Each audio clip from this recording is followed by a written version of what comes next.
In today's video, I'm going to show you exactly how to apply new filters for reports in the middle column in HubSpot. If you're customizing reports and want more precise data, knowing how to properly use the middle column filters is essential.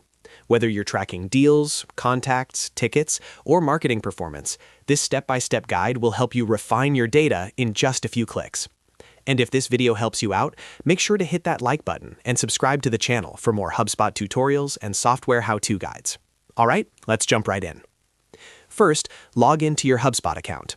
Once you're inside your dashboard, look over to the left-hand sidebar. This is where all your main navigation options live. From here, click on Reporting. When the drop-down menu appears, click on Reports. This will take you to your reports library, where you can see all the reports you've created or that are available in your account. Now, choose the report you want to edit. Simply click on the name of the report. This will open the Report Builder interface. Depending on your layout, you'll typically see different panels or columns. The key area we're focusing on today is the middle column, which is labeled Filters or Advanced Filters. Once your report is open, look at that middle column. This is where you control what data gets included or excluded from your report. If you want to refine your results, this is where the magic happens. To add a new filter, click the Add Filter button in the middle column. As soon as you click it, a panel will appear on the right-hand side of your screen. This panel contains a searchable list of properties related to the object your report is built on, such as contact properties, deal properties, company properties, or ticket properties.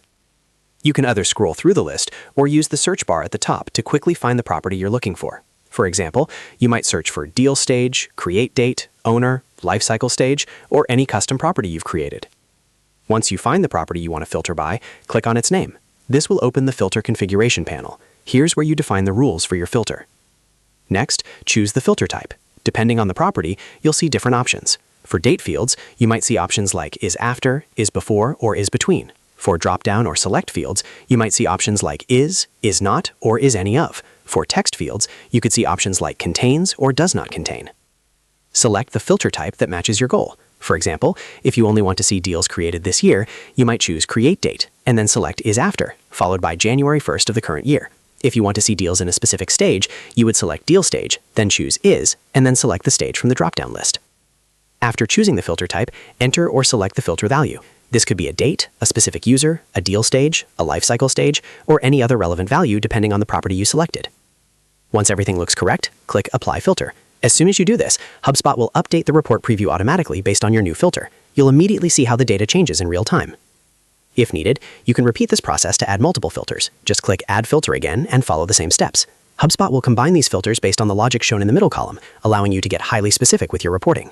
And that's it. That's how you apply new filters for reports in the middle column in HubSpot. It's a simple process, but it gives you powerful control over your data so you can generate more accurate insights and make better decisions.